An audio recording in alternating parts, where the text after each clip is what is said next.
ଯାଜପୁର ଜିଲ୍ଲା ବ୍ୟାସନଗର ସ୍ଥିତ ଫେରକମ୍ କାରଖାନା ପରିସରରେ ବାର୍ଷିକ କ୍ରୀଡ଼ା ମହୋତ୍ସବ ଅନୁଷ୍ଠିତ ହୋଇଯାଇଛି। କାରଖାନାର ୟୁନିଟ୍ ହେଡ୍ ରଶ୍ମି ରଞ୍ଜନ ପରିଡ଼ା ମୁଖ୍ୟ ଅତିଥି ଭାବେ ଯୋଗଦେଇ ଆଜିର ଏହି ଉଦ୍ଘାଟନ କରିଥିଲେ। ଉକ୍ତ ଖଣି ନିଗମ ଦ୍ୱାରା ପରିଚାଳିତ ଏହି କାରଖାନାର ସମସ୍ତ କର୍ମଚାରୀମାନେ ଏହି କ୍ରୀଡ଼ାରେ ଭାଗ ନେଇଛନ୍ତି। 3 ଦିନ ଧରି ଅନୁଷ୍ଠିତ ହେବାକୁ ଥିବା କ୍ରୀଡ଼ାରେ ପ୍ରତିଯୋଗିତା ଉଭୟ ପୁରୁଷ ଓ ମହିଳା ବିଭାଗର ଦୌଡ଼ ପ୍ରତିଯୋଗିତା, shot put throw, javelin throw, long jump, high jump, chess, cricket, carrom ଓ ଟେବୁଲ ଟେନିସ୍ ଆଦି ବିଭିନ୍ନ ପ୍ରକାର ଅନୁଷ୍ଠିତ ହେବ। ଉକ୍ତ ଉତ୍ସବରେ ଓଏମ୍ସିର ଡିଜିଏମ୍ ଦେବାଶିଷ ସାମଲ କହିଥିଲେ, ମାନସିକ ଚାପରୁ ମୁକ୍ତି, ଶାରୀରିକ ଓ ମାନସିକ ସୁସ୍ଥତା, ପରସ୍ପର ମଧ୍ୟରେ ସମ୍ମାନତା ଓ ଭାଇଚାରା ରକ୍ଷା କରିବା ପାଇଁ କ୍ରୀଡ଼ାର ପ୍ରତିଯୋଗିତା ଆୟୋଜନର ମୁଖ୍ୟ ଉଦ୍ଦେଶ୍ୟ ବୋଲି ଆୟୋଜକ କହିଛନ୍ତି। ଏହାକୁ ନେଇ ସମସ୍ତେ ବେଶ୍ ଉତ୍ସାହିତ ଥିବା ଦେଖିବାକୁ ମିଳିଥିଲା।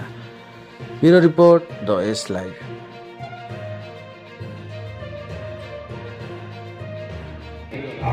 निश्चित भाव कही रखे जे जहाँ भी करवा प्रथम हवा कौन द्वितीय स्थान ना